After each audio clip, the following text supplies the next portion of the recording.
ഏകദേശം 1.5 വർഷം മുന്നെയാണ് പൊന്നുകുട്ടനെയും കൊണ്ട് ആദ്യമായിട്ട് ബീച്ചിൽ പോകുന്നത്. അന്ന് പൊന്നുകുട്ടൻ കുഞ്ഞായിരുന്നു. 6 മാസമേ ഉണ്ടായിരുന്നുള്ളൂ. അതുകൊണ്ട് ബീച്ചിൽ അങ്ങനെ ഇറക്കിയിട്ടൊന്നുമില്ലായിരുന്നു. അങ്ങനെ ആദ്യമായിട്ട് പൊന്നുകുട്ടനെ കൊണ്ട് ബീച്ചിൽ കാല് തൊടിയിക്കാനായിട്ട് കൊണ്ടുവന്നായിരുന്നു. ഇത് വർക്കല ബീച്ചാണ്. മുന്നേ ഞങ്ങൾ വന്നിട്ടുണ്ടായിരുന്നത് വർക്കല ബീച്ചിൽ തന്നെയായിരുന്നു. ബീച്ച് കണ്ടപ്പോൾ ആൾ ഹാപ്പി ആയെങ്കിലും ബീച്ചിലോട്ട് ഇറങ്ങാനായിട്ട് ആൾക്ക് വലിയ താല്പര്യമില്ലായിരുന്നു.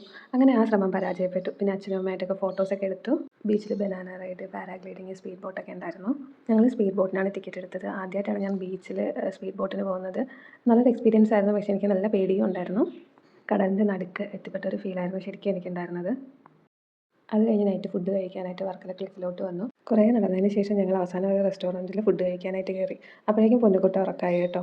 പൊന്നുകുട്ടൻ ഉറക്കമായ ധൈര്യത്തിൽ ഞാനൊരു ഡെസേർട്ടൊക്കെ ഓർഡർ ചെയ്തിട്ടുണ്ടായിരുന്നു. ആക്ച്വലി ഞങ്ങൾ പർപ്പസ്ഫുള്ളി പൊന്നുകുട്ടന് ഡെസേർട്ട്സോ അതുപോലെ ചോക്ലേറ്റ്സോ ജങ്ക് ഫുഡ്സോ ഒന്നും കൊടുക്കാറില്ല. അപ്പോൾ ആൾ ഉണർന്നപ്പോൾ കണ്ടത് ഈ ഫ്രഞ്ച് ഫ്രൈസാണ്. പൊന്നുകുട്ടൻ ഫ്രഞ്ച് ഫ്രൈസ് കഴിക്കുന്നതിൻ്റെ നിരാശ എനിക്കും, ഫ്രഞ്ച് ഫ്രൈസ് കഴിക്കാൻ കിട്ടിയതിൻ്റെ സന്തോഷം അവൾക്കും. അതായിരുന്നു അവസ്ഥ. അങ്ങനെ മെയിൻ കോഴ്സ് വന്നു. മെയിൻ കോഴ്സ് എല്ലാവരും സീ ഫുഡായിരുന്നു ഓർഡർ ചെയ്തിട്ടുണ്ടായിരുന്നത്. നെയ്മീനും പ്രോൺസും ഒക്കെ ഉണ്ടായിരുന്നു. ഞാൻ സീ ഫുഡ് കഴിക്കാത്തത് കൊണ്ട് ചിക്കൻ ബിരിയാണി ആയിരുന്നു ഓർഡർ ചെയ്തിട്ടുണ്ടായിരുന്നത്. ഫുഡ് ഐറ്റംസ് ഒക്കെ കുഴപ്പമില്ലാത്തൊരു ടേസ്റ്റ് ഉണ്ടായിരുന്നു. ബട്ട് ഈ ഒരു ഡെസേർട്ട് എനിക്ക് 250 റുപ്പീസിന് വർത്തായിട്ട് തോന്നിയില്ല. ഇത്രയൊക്കെയാണ് ഞങ്ങളുടെ ഒരു beach day out. Tata bye bye.